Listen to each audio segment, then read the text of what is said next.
going to have to do the facts. After 1,611 years, the Olympics has returned. Where?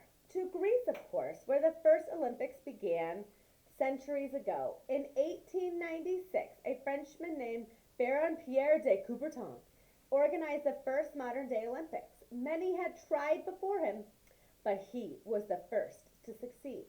Initially, the new Olympic Games were not very successful. Only 14 countries participated at the first modern Olympics. And of the 241 male athletes, most were Greek.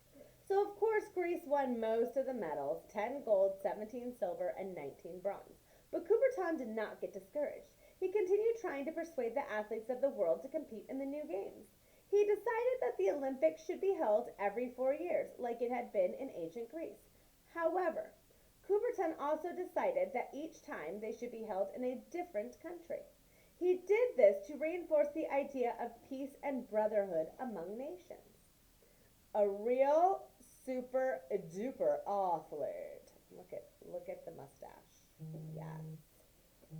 The most important thing in the Olympic Games is not to win, but to participate. This famous quote from Pierre de Coubertin, born in 1863 and died in 1937, is the cornerstone of the modern Olympic Games. Coubertin was an admirer of the ancient Greek world. He was firmly convinced that sport played an important role in developing the minds and bodies of young people. He also felt the Games could be a perfect tool for improving relations among different nations. And so, in 1894, he proposed the rebirth of the Olympic Games to the International Committee, which became the first International Olympic Committee.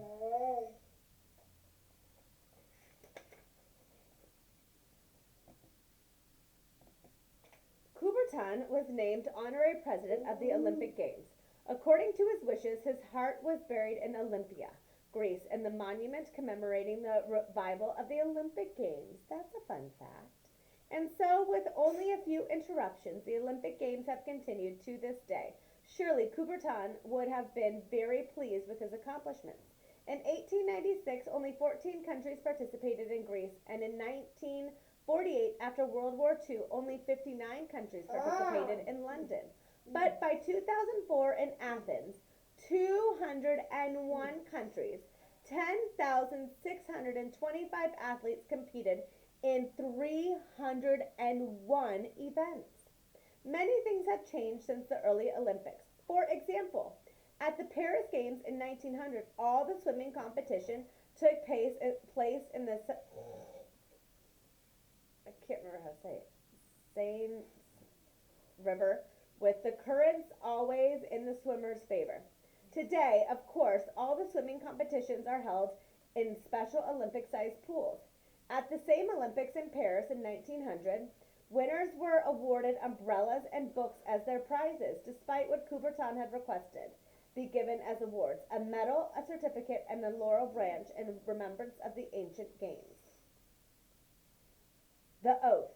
In the name of all the competitors, I promise that we shall take part in these Olympic Games, respecting and abiding by the rules which govern them, committing ourselves to a sport without doping and without drugs, in the true spirit of sportsmanship, for the glory of the sport and the honor of our teams.